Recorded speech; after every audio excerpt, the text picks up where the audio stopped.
દૂધીના મુઠિયા બનાવવા માટે તો એક વાસણ લઈ લઈએ. એની અંદર આપણે એડ કરીશું એક મોટો કપ કણકી કોરમાનો લોટ. જે ઘરમાં કણકી કોરમાનો લોટ કે પછી હાંડવાનો લોટ હોય તે લેવાનો છે.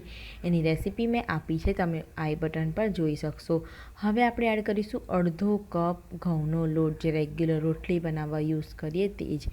તો અડધો કપ ઘઉંનો લોટ અને 1 કપ કણકી કોરવાનો લોટ. હવે બીજું કંઈ જ એડ કરવાની જરૂર નથી. આનાથી ટેસ્ટી મુઠિયા બને છે. હવે લોટમાં મસાલા એડ કરીશું. તો અડધી ચમચી હળદર એડ કરી છે, 1 મોટી ચમચી લાલ મરચું પાવડર, અડધી ચમચી જેટલું ધાણા જીરું પાવડર, મીઠું સ્વાદ પ્રમાણે કે પછી 1 ચમચી જેટલું એડ કર્યું છે. 1 મોટી ચમચી આદુ મરચાં અને લસણની પેસ્ટ લીધી છે. લસણનો ભાગ થોડો વધારે એડ કરવાનો. હવે આપણે એડ કરીશું 1 કપ છીનેલી દૂધી. એનાથી ઓછી કે પછી વધારે થોડીક એડ કરી શકો છો. દૂધીને છીણી લીધી હતી અને દૂધી જ્યારે છીણીએ તો એમાંથી કોઈ પણ જાતનું દૂધી છીણીએ પછી પાણી બિલકુલ એડ નહીં કાઢવાનું નહીં. અને હવે આપણે 2 મોટી ચમચી ફ્રેશ કાપેલા ધાણા એડ કર્યા છે. તમે ચાહો તો મેથી પણ એડ કરી શકો છો. 1 મોટી ચમચી ખાંડ એડ કરી છે, ઓપ્શનલ છે, ગળ્યું ના ભાવે તો નહીં એડ કરવાની. તમને કહ્યું એમ કે મેથીની ભાજી પણ આમાં થોડીક એડ કરી શકાય છે. હવે આપણે 3 મોટી ચમચી છાશ લઈશું, ખાટી લીધી છે. તમે દહીં પણ યુઝ કરી શકો છો. એનાથી વધારે આપણે એડ નહીં કરીએ, થોડીક જ છાશ એડ કરી છે. તો હવે આપણે મિક્સ કરી લઈએ. થોડુંક સરખું મિક્સ કરી લેવાનું છે. દૂધી છીણીને તરત જ એડ કરી દેવાની. એમાંથી જે પાણી રહેલું હોય તો બિલકુલ નહીં કાઢવાનું. હવે આપણે થોડુંક મોણ માટે તેલ એડ કરીશું. લગભગ 2 મોટી ચમચી જેટલું તેલ એડ કરી દઈએ અને હવે સરસ રીતે મિક્સ કરી લઈએ બધું બરાબર. થોડું મિક્સ થઈ જાય પછી આપણે ચપટી ખાવાનો સોડા એડ કરીશું. એનાથી આપણા મુઠિયા સોફ્ટ બનશે. 1/4 ટીસ્પૂનથી પણ થોડોક ઓછો એડ કર્યો છે. હવે બરાબર બધું કેળવીને લોટ બાંધી દેવાનો છે. ધ્યાન રાખવાનું કે આમાં બિલકુલ પાણીનો યુઝ ના થાય. દૂધી છે એટલે એમાં વધારે પડતું પાણી હોય, એટલે આમાં જ આપણે લોટને સરસ રીતે મસળીને બાંધી દેવાનું. એકદમ સરસ રીતે લોટ બંધાઈ જશે અને બિલકુલ પાણીની જરૂર નહીં પડે. ધ્યાન રાખવાનું કે પાણી એડ નથી કરવાનું. તમે જોઈ શકશો કે પાણી વગર સરસ લોટ બંધાઈ ગયો છે. આ રીતનો કઠણ જ રાખવાનો છે. હવે આપણે એની ઉપર થોડુંક તેલ લગાડીને ફરીથી સરસ રીતે મસળી લઈશું. તો તેલ લગાડી દો 1 ચમચી જેટલું અને ફરીથી એને સરસ રીતે આ રીતે ચોપડીને મસળી લો.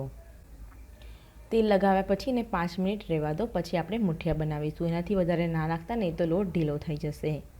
5 મિનિટ થઈ ગઈ છે. તો ચાલો હવે આપણે મુઠિયા બનાવી લઈશું. તો હવે આ રીતે કાનાવાળું એક વાસણ લઈ લઈશું, જેમાં સ્ટીમરમાં મૂકવા માટે જે તમે વાસણ લેવા માંગતા હોય તે લઈ લેવાનું. હવે તમે જે સાઇઝના મુઠિયા વાળવા માંગતા હોય એ સાઇઝના મુઠિયા વાળી લેવાના. તો આ રીતે મેં મીડિયમ પતલા, બહુ થીક પણ નથી રાખ્યા અને મીડિયમ સાઇઝ રાખી છે. તો આ રીતે 2 હાથની મદદથી લાંબી સાઇઝના મુઠિયા વાળી લેવાના. તો આ રીતની એક મુઠ્ઠીઓ બનાવીને તૈયાર થઈ ગયું છે, તમે જોઈ શકશો. તો આ રીતની સાઇઝના મુઠિયા બનાવીને તૈયાર કરી લઈશું. તો આ એકદમ તૈયાર છે, તમે જોઈ શકશો. તો સેમ એ રીતના આપણે બધા મુઠિયા વાળીને તૈયાર કરી લઈશું. મુઠિયા વળાઈ જાય એટલે આપણે જેમાં સ્ટીમ કરવાનું હોય એમાં પાણી એડ કરી અને આ રીતે ઉપર એક કાંઠો મૂકી દેવાનો. મુઠિયા વળાઈ ગયા છે તો એની ઉપર આપણે મૂકી દઈશું આ રીતનું. ગેસની ફ્લેમ મીડિયમ રાખીને હવે એને ઢાંકીને આપણે 15થી 20 મિનિટ જેવું થવા દઈશું. ગેસની ફ્લેમ મીડિયમ ટુ સ્લો રાખવાની છે અને 15થી 20 મિનિટ જેવું થવા દેવાનું છે. 15થી 20 મિનિટ થઈ ગઈ હતી અને મુઠિયા એકદમ સરસ ચડી ગયા હતા. તો મેં હવે આ રીતે કટ કરી લઈશ. તમે જોઈ શકશો કે આ રીતના મુઠિયા સરસ રીતે કટ થઈ ગયા છે. તો આપણે એ જ રીતના સ્ટીમ થઈ જાય પછી આ રીતના મુઠિયાને ગોલ ગોલ કટ કરી દેવાના છે. તો એકદમ સરસ આ રીતના મુઠિયા સ્ટીમ થઈ જાય પછી આપણે ગેસને બંધ કરી દેવાનો. મુઠિયા કટ થઈ ગયા છે તો હવે આપણે વઘાર કરી લઈએ. તો કઢાઈ એ જ મૂક્યું છે, એની અંદર 3 મોટી ચમચી જેટલું તેલ એડ કર્યું છે. ગેસની ફ્લેમ મીડિયમ રાખી છે. તેલ ગરમ થઈ જાય એટલે આપણે એની અંદર એડ કરીશું. એની અંદર આપણે એડ કરીશું અડધી ચમચી જેટલી રાઈ. રાઈને થવા દઈએ પહેલાં. રાઈ તતડી જાય પછી આપણે એડ કરવાનો છે અજમો. 1/4 ટીસ્પૂન જેટલો અજમો એડ કરીશું. અજમો થઈ જાય પછી ચપટી હિંગ એડ કરી દઈએ અને 1 મોટી ચમચી આ રીતે સમારેલું લસણ એડ કરવાનું છે. લસણ આપણે આ રીતે આખું એડ કરવાથી ટેસ્ટ મુઠિયામાં ખૂબ જ સરસ આવે છે. એટલે 1 મોટી ચમચી લસણને આ રીતે સમારીને એડ કરી દો. હવે આપણે 1 મોટી ચમચી તલ એડ કર્યા છે. સફેદ તલ 1 મોટી ચમચી એડ કર્યા છે. ગેસની ફ્લેમ સ્લો ટુ મીડિયમ રાખી છે અને એને સાતળી લઈએ. હવે આપણે સમારેલા મુઠિયા એની અંદર એડ કરી દેવાના છે. મુઠિયા એડ કર્યા પછી અડધી ચમચી લાલ મરચું એડ કરીશું અને ચપટી મીઠું એડ કરીશું. પહેલાં એડ કર્યું હતું એટલે થોડુંક જ એડ કરી દઈએ અને હવે આપણે બરાબર મિક્સ કરીને 2 થી 3 મિનિટ સુધીને શેકાવા દઈશું.